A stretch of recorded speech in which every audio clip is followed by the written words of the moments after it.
about the biosensor lab is about construction of an electrochemical biosensor using crude tissues, yeah, from fruit peels. So let's start with this molecule, this compound, phenol, or in the scientific name is carbolic acid. If I ask you about the structure of this molecule, how would you describe it in easy words? Contohnya, there is a benzene ring on which there is a hydroxyl functional group attached to it. Contoh lah macam tu. Siapa nak jawab sikit? Maybe we can say something about phenols, phenolic acid, phenolic compounds. What is phenolic compounds? Any idea, guys?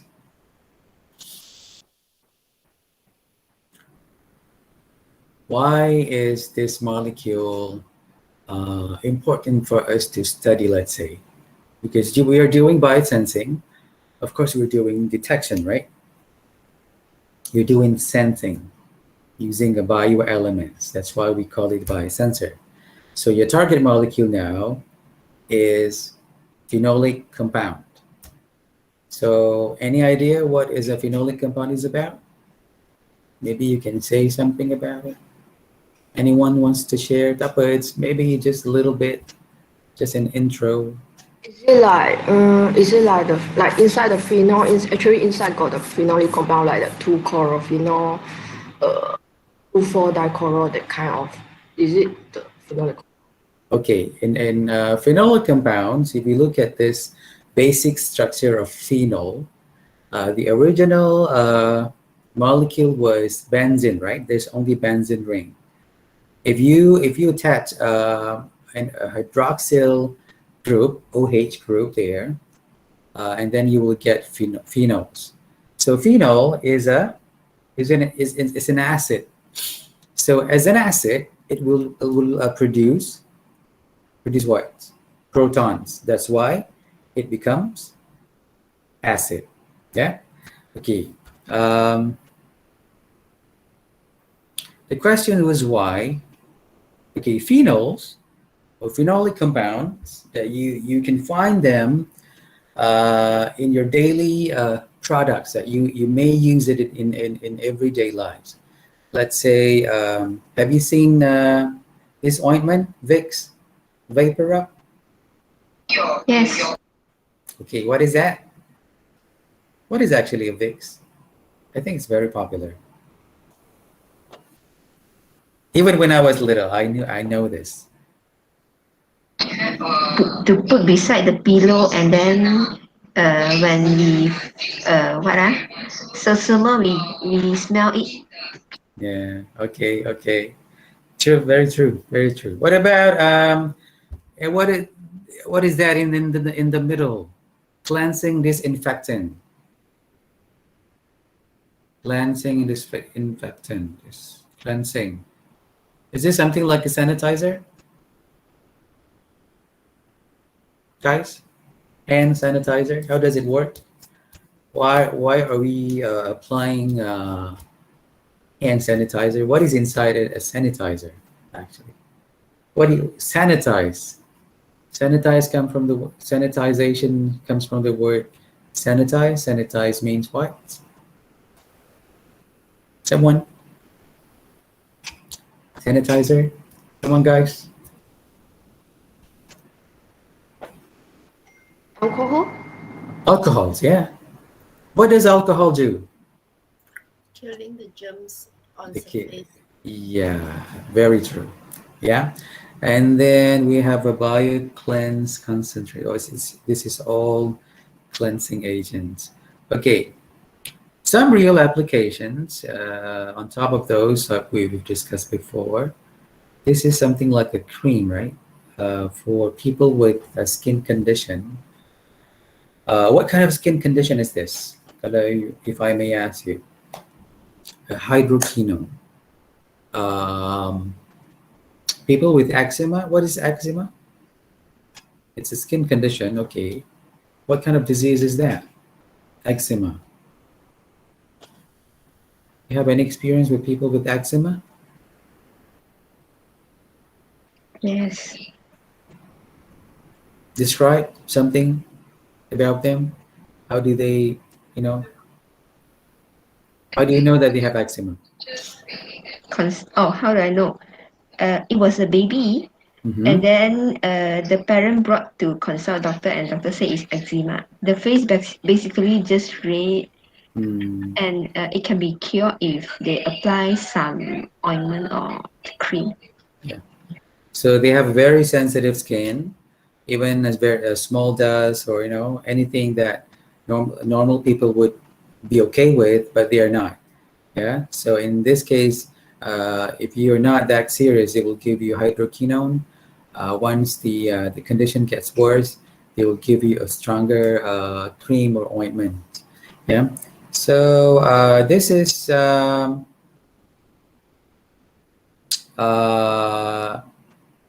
what is this one? What is this actually? Mesalazine activist. What is it for? Into sakit perut, if I'm not mistaken. So the precursor for this drug is mesalazine. So sorry. So if you look at the precursor, this is the precursor, or in other words, a starting material. So you need a nitrophenol. This is an M or meta nitrophenol. So you need this to make this. So this is another example of a phenolic compound. Contoh-contoh lah, real examples in daily lives. Okay, I'd like to go into what we were supposed to be discussing, which is crude tissue applications. You remember biosensing element? How many types of biosensing elements have you got? Have you learned so far? Can you name them? 5? I don't know. 6, 4? How many? Biosensing elements.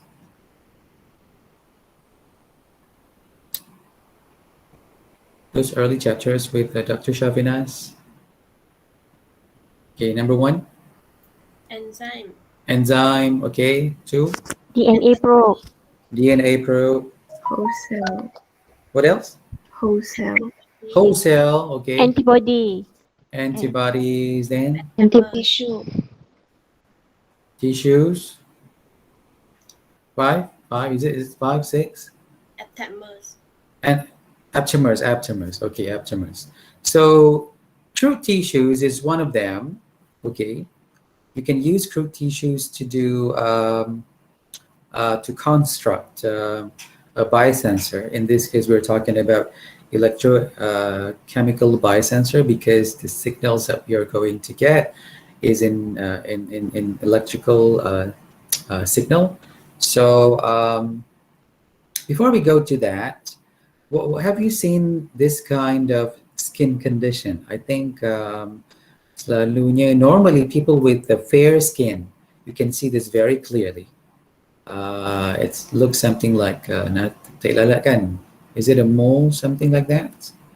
This is called melanoma. So what is actually a melanoma? What does cause it? How do we detect it? Guys, you know melanoma? What is a melanoma?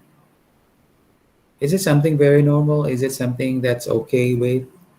There is nothing to be worried about. What do you think?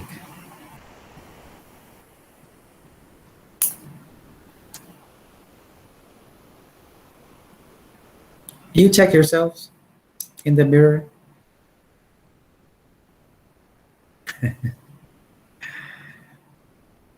So how do we detect melanoma, guys? Melanoma. It comes from the word melanin, right? What is a melanin? Do humans have melanins? Yes. Yeah, okay, what is melanin actually? It's a pigment. Okay, what kind of pigment is that? What does pigment do to human beings? Color. Color, yes. So what happens in this case? What is wrong with this guy's skin? Those dots on his body or her body. Is it telling something to us? It is an indicator. It's actually a skin cancer, yeah. Okay, this is a early detection. This is what we do. We look in, using naked eyes. You see those dots there.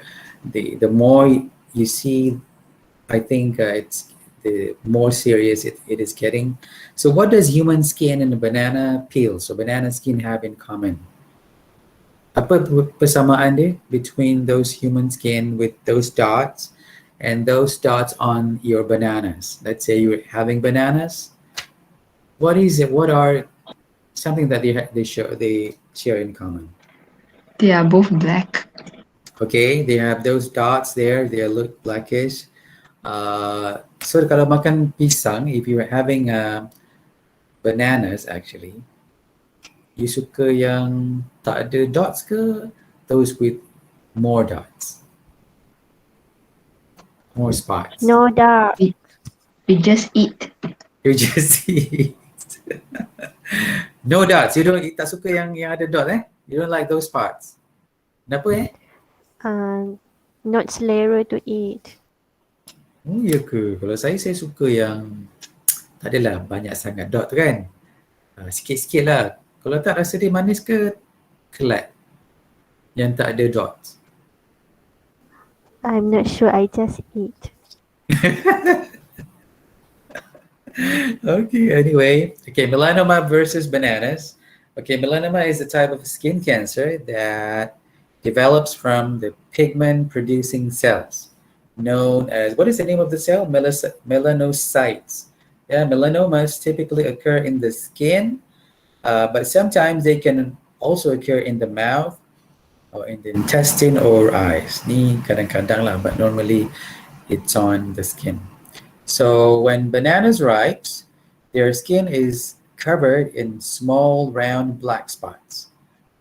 Those black spots are caused by an enzyme known as tyrosinase. The same enzyme is present in human skin.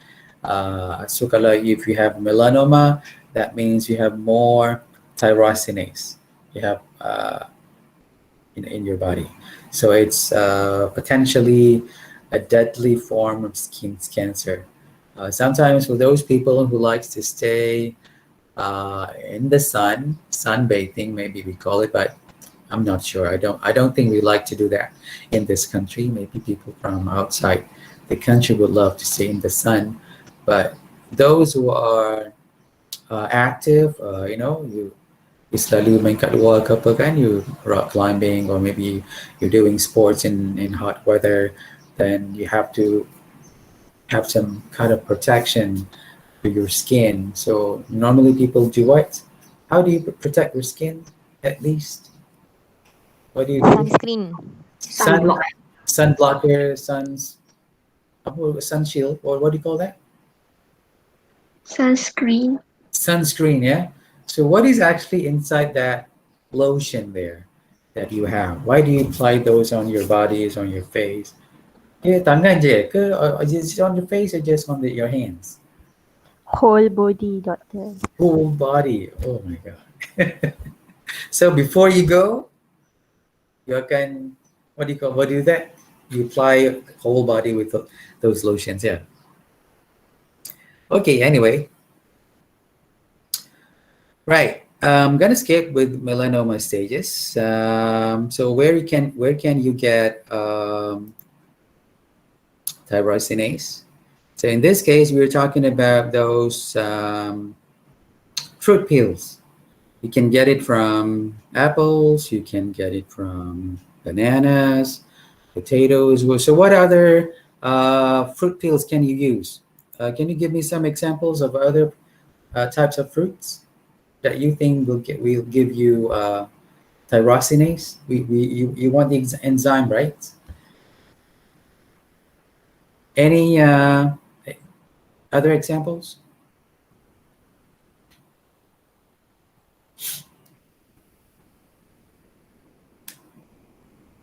Guys, a few examples. Papaya. Papaya, yeah, true. Then Pomegranate. Pomegranate, yeah, that's a lot of actually. In Malay, we call it buah delima, yeah. And then Orange. orange, okay.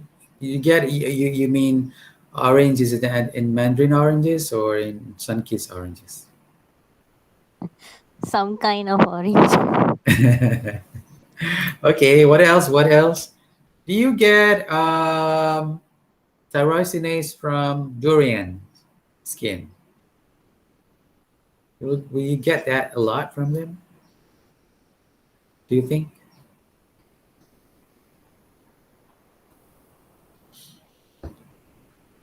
We are not sure. You're not sure. You're not sure. What is the indicator of a pyrosinase? Those dots, right? So just imagine those fruits as they ripe, they show some sort of black spots. So apart from oranges, papayas, what else? Can you give me other Langsat. option? Mangoes. Mangoes, Buah langsat. yeah, okay, buah langsat. What about buah ciku? Buah ciku longan. Longan, okay, that's good. Right, so if you look at this slide, on your left-hand side, there is a reactant, right? Your reactants are phenols, yeah? This is diphenols. And then you have here oxygen. So that is why this reaction is an oxidation, right? Because you're receiving oxygen in the presence of tyrosinase. So in this case, you're talking about polyphenol polyoxygenase enzyme, which will help in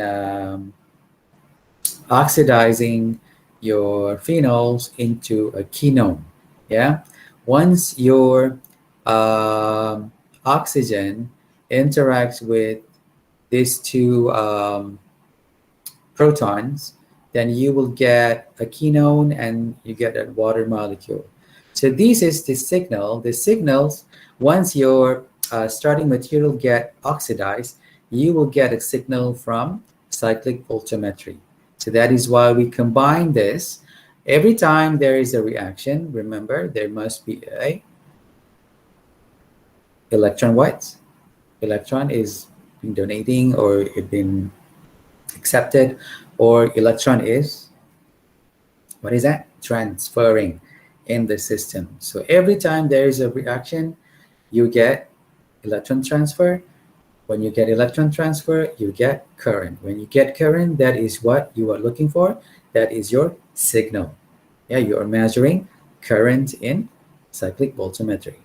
So the objectives of this lab session, first is we want to construct an electrochemical biosensor based on crude enzyme. So you get those crude enzyme from fruit peels. So question here. So how do you know that you have good amount of enzymes in your fruit peels? Let's say you have a banana, the easiest case. One is just is still green. The other one is just about yellow, and the other one yellow with lots of dots. So which one will give you more tyrosinase or more crude enzyme? We say crude enzyme because there is a mixture of everything. There's lots of other enzymes too. That's why we call it crude enzyme. Now we're focusing on the enzyme, the crude enzyme. So which one will give you more enzyme? Green, yellow with lots of spots, black dots. Yellow with spot. Yeah, Very true. Yeah. Remember, if you want, if you use, uh, you know, uh, fruit peels which is still young or not ripe enough, the possibility that there's most probably you will get less amount of crude enzymes. Not that you don't have them, but very low amount. So that is why maybe sometimes you won't get signals. Yeah. So objective number two is to detect oxidation and reduction peaks of phenolic compounds using cyclic voltammetric technique. Yeah. Oxidation, you want to see the oxidation and reduction peak. Number three, this is actually when you have more than two or three types of sources of fruit peels. Yeah. So number three is to measure sensitivity over phenolic compounds using uh, crude enzymes. Um, Fruit enzyme from different sources of fruit peels. Maybe banana peels, apples, potatoes, papayas. That is if we have more than two, yeah. Tapi in this case, we're just focusing on one, which is just banana. So what do we do now?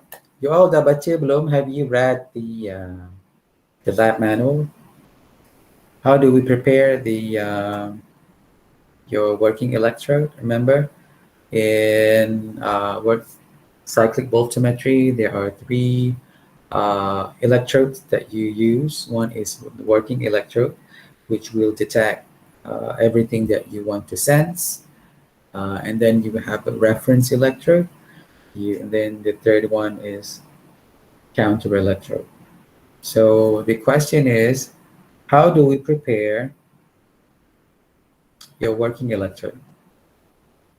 Hey guys, look at your certificate. I need you to say something about this. Okay. Can I have someone?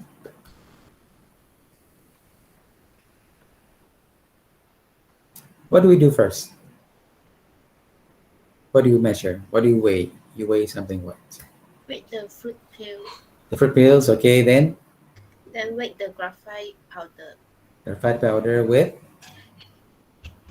then weight the paraffin oil. okay. What is the paraffin oil for? Kenapa kita perlukan paraffin oil? Because the Because graphite graphite- powder did not dissolve in water. Okay, that is one. Another reason is that paraffin oil is a binding agent. So we'll bind everything. The graphite powder with your crude enzyme from those peels. So it stays together. Yes, it's a binding agent. And then what do?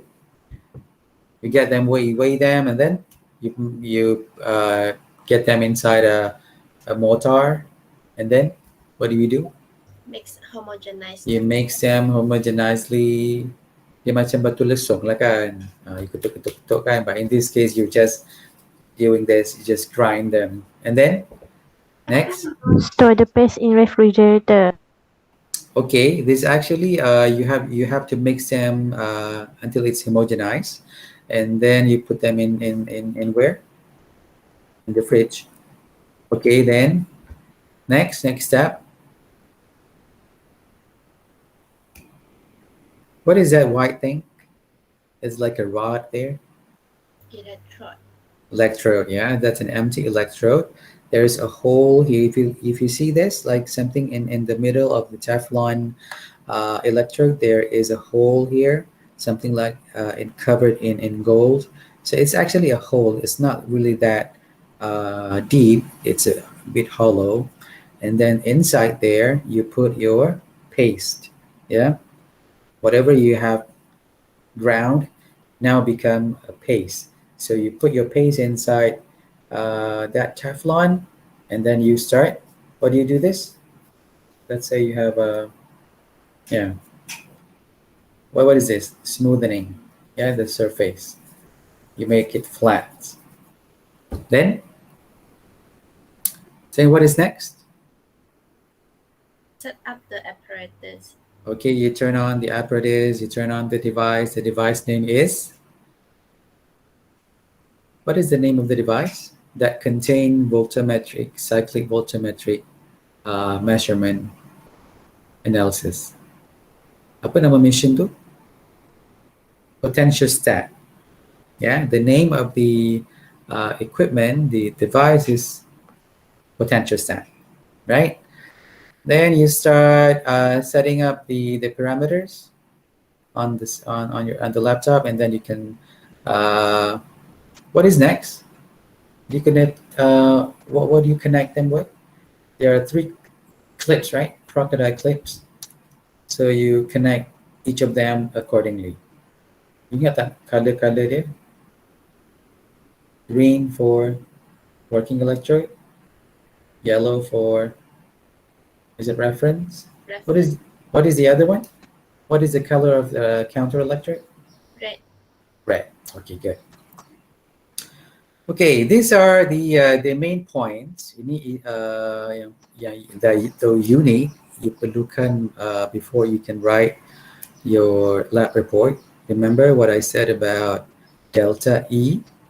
Yeah, it's delta E is defined as the potential difference.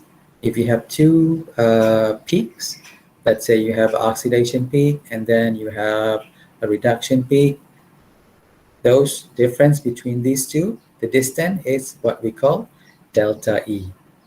Yeah, it's measured in volt. The unit is volt. Okay, and then okay, A, B, C. Okay, you have peak currents, oxidation peak currents, and reduction peak current. You just read the whatever on y-axis. X-axis is your scan rate, volt per second, and then on the y-axis is the signal in currents in ampere, and then you start plotting. Okay. Okay. Those we have here on the screen is actually a condition, syarat for that reaction to be reversible. Yeah, a reversible electrochemical reaction must satisfy all this. The first thing, delta E must be about 60 millivolts. If it is more than that, you know that this is automatically is not reversible, or we call it irreversible. And then another one indication is that you have to look at the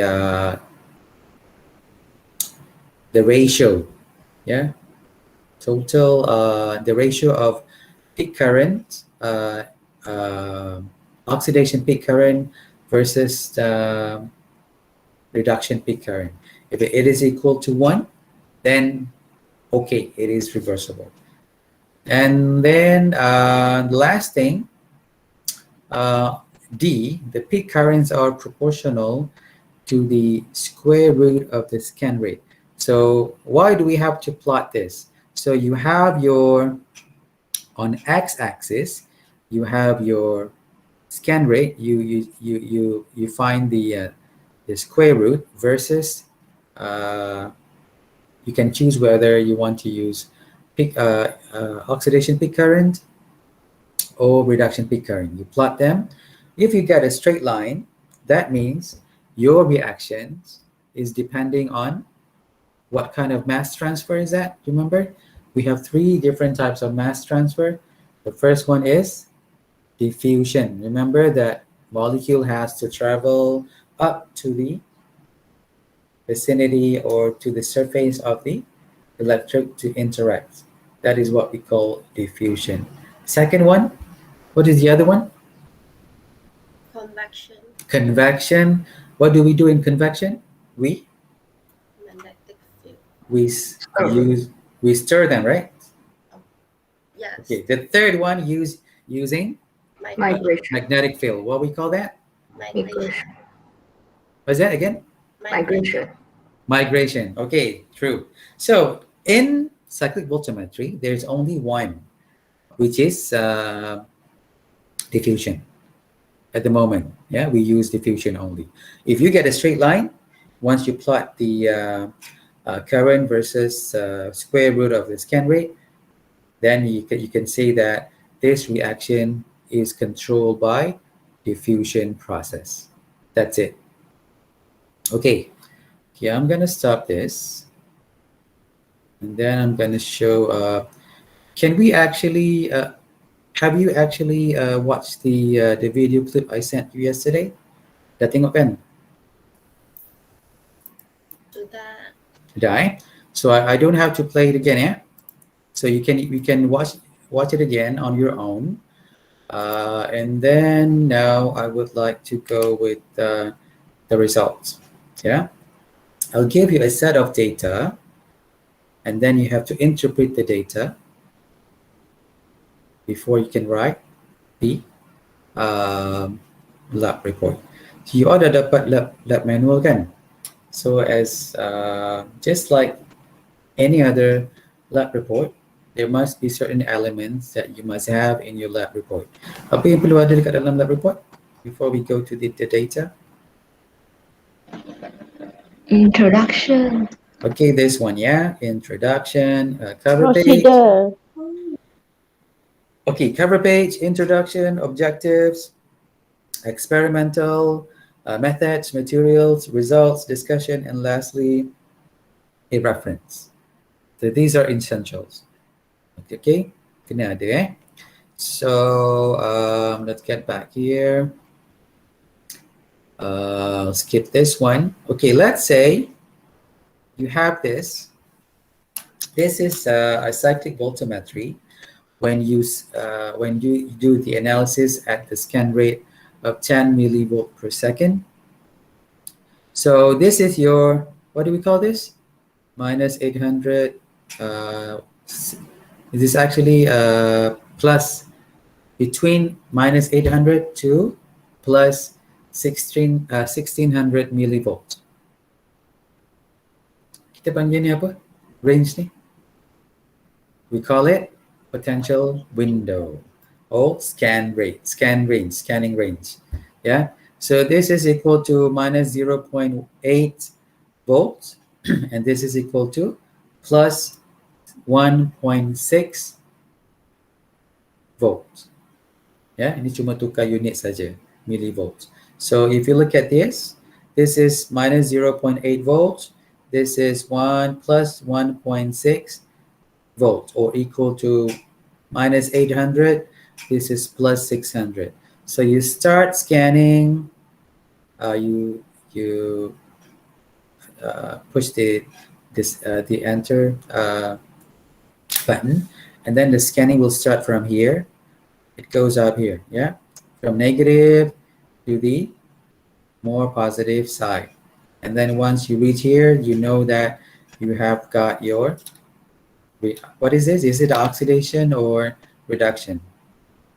Oxidation.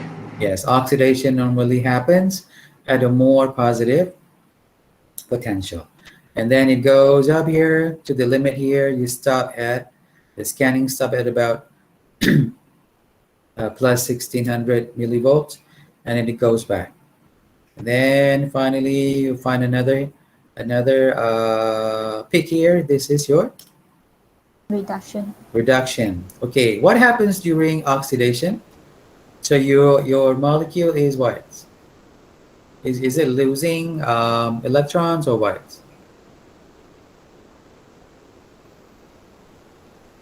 Oxidation, remember?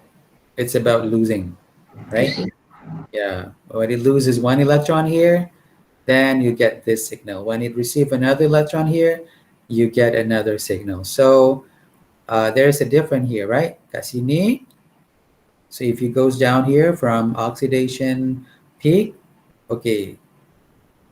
On the left-hand side here, you dapat apa? Value apa ni? Oxidation peak current. And here, down here, you get your oxidation peak potential. Sama kat sini. This is your reduction potential. This is your reduction peak currents. Tapi disebabkan it's not the zero bukan kat sini, so you have to draw a line here. Nanti I'll give you another link so that you can watch how to draw a line so that you will get the apa orang panggil, the magnitude. How do you get the values of each oxidation and reduction peak current? So this is for 10 millivolt per second. The same you do with 20 millivolt per second, and then you increase the scan rate to 50 millivolt per second. That means you're scanning even faster. Jadi lambat sikit, 10 millivolt. Then you increase 20. Now it becomes 50. Sometimes you have to change the potential window. Yeah, you cannot just fix it at one place. So the scan rate will affect where your oxidation or reduction peak will appear. So sometimes you have to expand it to expand the potential window. Yeah, but because we are using graphite or carbon graphite electrode, we have a very good what do you call that? Potential window that you can use. Yeah, it's very wide. Then you extend it to another scan rate, which is 100 millivolt per second. You get two peaks here. One is here, one is here. Although it's very small peaks, but still you can see them. And then this is 200 oxidation peak, reduction peak. So again, this is all you need to do. This is all you need to have. Yang perlu you cari adalah delta E. You have to look for the oxidation peak currents and then reduction peak currents. So an example of a reversible and irreversible. If you look at reversible, or in the case of reversible reaction, biasanya normally the shape tu tak akan berubah sangat. Mungkin dia akan maybe you can see it's shifting a little bit, tetapi if you see this peak to peak ataupun potential difference dia lebih kurang sama. That's the different perbezaan dengan irreversible. You see irreversible, let's say it goes from the first scan is in the blue. Next one, when you change the scan rate, the peak shifted a little bit, banyak juga lah actually in red. Nampak from blue here and goes here. Dia banyak shifting. So finally, you see that in the third scan, for example, in this case, those in green, you nampak dia, okay, you still can see the peak, but when you reverse the scanning, actually bentuk dia pun dah berubah, and you know that from this actually you dah tahu this is irreversibles. Lagi satu sebab dia punya potential difference dia between let's say this one and this one, dia punya oxidation peak and reduction peak is too wide. It's more than 60 millivolts. So that's pretty everything. So untuk membantu to help you with the report writing, this is the kind of table that you need to have. You buat table ni dulu, and then you measure dia punya berapa bacaan dia, and then you can start buat plot graph ataupun you can boleh jawab soalan-soalan lain lah. So for example, questions here, contoh soalan number 1. So this question you need to answer and put them inside your lab report. Contoh lah First one, what is the purpose of mixing the banana peels with the graphite powder and paraffin oil? Okay, what is the purpose? What electrode are you preparing for? Working electrode. Working electrode. Why do we need to mix it with powder, graphite powder and paraffin oil?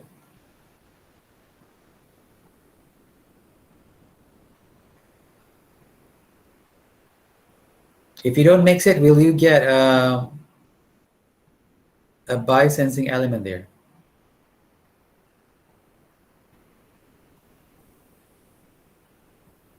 Kalau you just ada graphite powder saja, Is that a good sensor? No. No, right? Because you need your banana peels which contain a crude enzyme. Yeah. Okay, you explain kat situ nanti. Okay, let's say number 2. Define the role of reference electrode. Why do we need a reference electrode? Why do we need a counter electrode? Ni pun you dah tahu dah.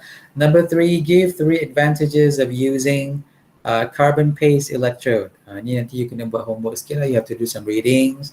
Ada banyak actually reading materials that is related to this kind of experiment. You just find them. That is why you have to work in group. Okay, remember, I like to remind everyone, if the assignment is in group assignment, that means you have to work together. Kalau saya tahu, if I get to know that your group member is not actually contributing, you're not cooperating, you are not working together, then you will automatically lose those marks. Ya, kalau you punya group members complain to me, saying that, okay, this girl, this boy is not working with us, dia tak contribute langsung pun, then you tak ada markah lah kat situ. Remember that.